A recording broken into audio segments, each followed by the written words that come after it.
अस्सलाम वालेकुम। मैं एक किताब अभी पढ़ रहा था और उस पे मैंने एक वाक़या पढ़ा और वो वाक़या इतना ज़्यादा दिल पर असर करने वाला था कि मुझसे रहा नहीं गया और मैंने सोचा कि मैं दोस्तों के साथ अभी शेयर करूं। हुआ ये कि हज़रत अबू ज़र गफ़ारी रज़ी अल्लाह ताला अन्हु किसी बात पर हज़रत बिलाल के रज़ी अल्लाह ताला अन्हु के साथ उनका डिफरेंस ऑफ ओपिनियन हो गया। तो उसमें हज़रत बिलाल ने अपनी राय दी और बड़े उनको कहा कि ये ऐसे बात है और ये सही बात है। इस पर हज़रत अबू ज़र गफ़ारी को गुस्सा आया और उन्होंने एक फ़िक्रा उनके मुंह से निकल गया। उन्होंने कहा, ए काली कलोटी माँ के बेटे, अब तू हमें समझाएगा। इस तरह की फ्रेजेस जो है वो अरबी ज़बान में इस तरह बोली जाती हैं। तो हज़रत बिलाल ने जब ये सुना तो उनको बहुत बुरा लगा।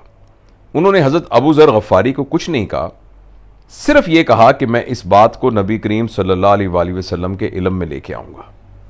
और आपने नबी करीम सल्लल्लाहु अलैहि वसल्लम को बताया कि अबू ज़र ने मुझे ये कहा कि ए काली कलोटी माँ के बेटे, अब तू हमें समझाएगा। नबी करीम सल्लल्लाहु अलैहि वसल्लम से जब हज़रत अबू ज़र की मुलाकात हुई तो नबी करीम सल्लल्लाहु अलैहि वसल्लम ने यह फरमाया, जिसका मफ़हूम था कि ए अबू ज़र, अभी भी तेरी जहालत नहीं गई, तेरी जहालत अभी भी ख़त्म नहीं हुई।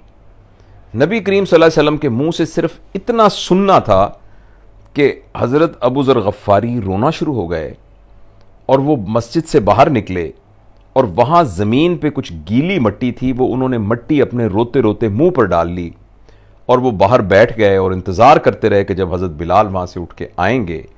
और जब हज़रत बिलाल आए तो उन्होंने कहा कि ए बिलाल, मैं उस वक्त तक यहां बैठा रहूंगा जब तक तुम अपने पांव के नीचे मेरे इस मिट्टी वाले मुंह को नहीं रोंदते, जब तक मुझे मेरे किए की सजा नहीं मिलेगी, जब तक तुम मेरे मुंह को रोंदोगे नहीं, उस वक्त तक मैं यहां से नहीं उठूंगा। हजरत बिलाल आगे बढ़े। आपने उसी हालत में हजरत अबू ज़र के चेहरे का बोसा लिया और एक बहुत तारीखी फिक्रा कहा। उन्होंने कहा, भला मैं ऐसे पैर को अपने मुंह से कैसे मसल सकता हूं जिसने एक दफा भी अपने अल्लाह के सामने सजदा किया हो। यानी एक वो शख्स जो अल्लाह का बंदा है उसकी इतनी तौकीर है।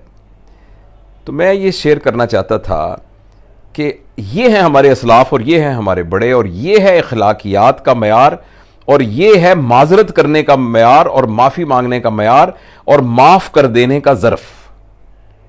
हम अपनी ज़िंदगी में देखें और ख़ास तौर पर इर्द गिर्द, जैसे आजकल हमारा मीडिया के ज़्यादा होने की वजह से और ये जो पॉलिटिकल हमारा निज़ाम है और जिसमें एक दूसरे की टांगें खींचना और एक दूसरे के ख़िलाफ़ बदकलामी करना, गाली गलोच करना, करैक्टर असैसिनेट करना, आप देखिए कि कितना ज़्यादा नामुनासिब है और किस कदर अपने असलाफ की तालीमात से इनहराफ है।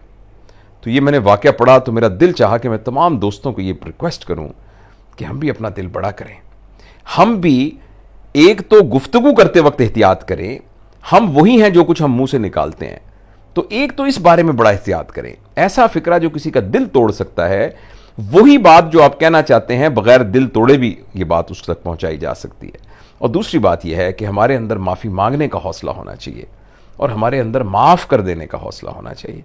हम समझते हैं कि हम लोगों को मेरिट पर ट्रीट करेंगे, हमें लोगों के साथ रहम के साथ ट्रीट करना पड़ेगा।